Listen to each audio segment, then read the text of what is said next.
Hey everyone and welcome. Today we're going to dive into a classic, super elegant, and, let's be honest, pretty controversial theory about how to create the perfect money supply. It's called the real bills doctrine. So let's kick things off with the big puzzle this whole theory is trying to solve.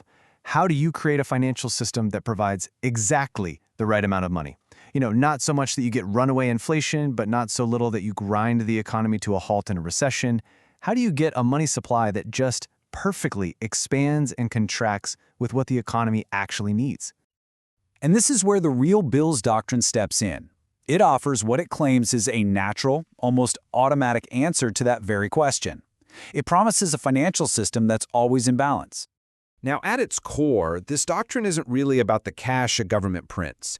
It's a theory about how money substitutes. So we're talking about privately issued IOUs that people use just like money, can hold their value and stay totally stable and liquid. All right, so to really get this, we've got to break it down. And that starts with its most basic building block, the real bill.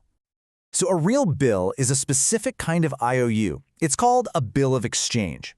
The easiest way to think about it is like a formal, unpaid invoice. It's a short-term debt that pops into existence because of a real-world sale of actual stuff, and, this is key, the person who owes the money formally puts their name on it, acknowledging the debt. And the process is actually incredibly simple. It all starts with a real sale. Say, a wholesaler sells a bunch of goods to a retailer. The retailer can't pay right away, so a debt is created. The retailer signs off on it, and bam, a bill of exchange is born. It's a financial instrument that comes directly from the flow of real goods in the economy. And this is really the most important part. A real bill isn't just some random IOU. You can't just create one out of thin air. It has to be backed by the actual movement of physical goods. That link, that connection to the real physical economy, that's everything. It's the bedrock of this whole idea. Okay, so we've got our real bill. Now for the fun part. Let's see how this system is supposed to work when things get moving. What happens when the economy suddenly decides it needs more money? To see how this works, let's look at a super simplified balance sheet for all the folks who produce goods. So on the left side, you've got their assets, mostly just the stuff they have in stock ready to sell. And on the right, you see how they paid for all that stuff, a mix of their own money, some regular debt, and some debt that's already acting as a money substitute. All right, let's play out a scenario. Imagine the economy is doing well and people feel like they want to hold a bit more cash, or things that act like cash. The demand for money pretty much doubles, jumping from $700 all the way up to $1,300. Now watch how the system handles this. It's actually super simple. The producers just convert their regular interest-paying debt into these non-interest-paying money substitutes. But look at the left side, the asset side. Nothing changed. The amount of goods is exactly the same. It's really just shuffling the paperwork on the right side of the balance sheet to meet that demand. No big deal, right? Simple and stable. Okay, but what happens if things get a little crazier? What if the demand for money skyrockets and doubles again all the way to $2,600? Now that's way more than the value of the goods they actually have on their shelves. This is where the theory gets really slick. To meet this huge new demand, the producers issue more of these money substitutes. But, and this is the important part, they don't just print them. They use that new financing to actually go out, hire more people, buy more raw materials, and produce more stuff.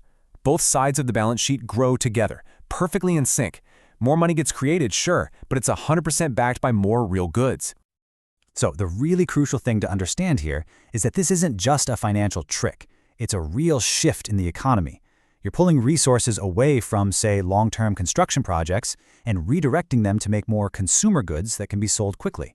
You end up with an economy that's, as the theory puts it, flatter and wider.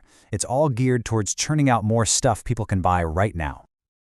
So, expanding is one thing, but here's the real test of the theory. This is where the magic is supposed to happen. What happens when the reverse is true? When there's suddenly too much money floating around? Well, the system has this amazing built-in self-correcting mechanism.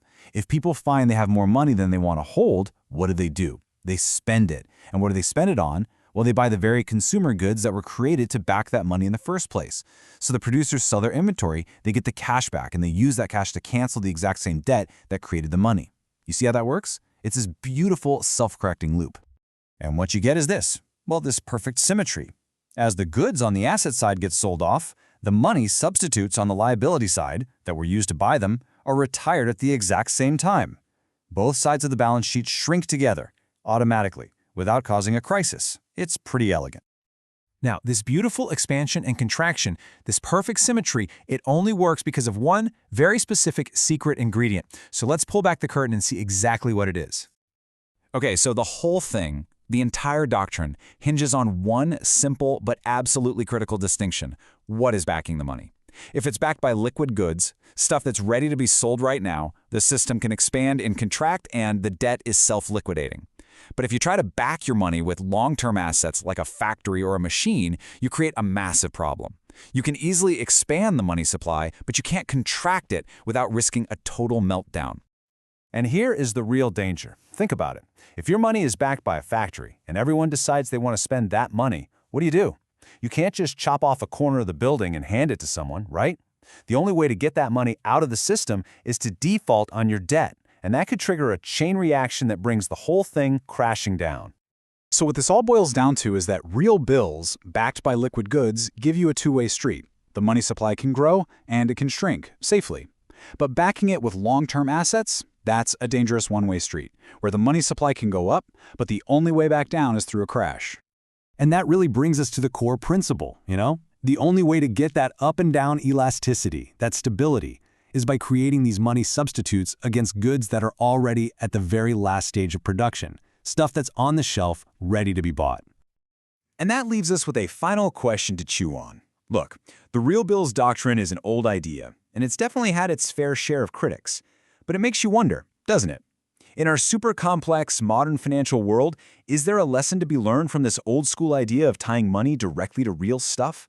Could an idea from the past actually help us think about the future?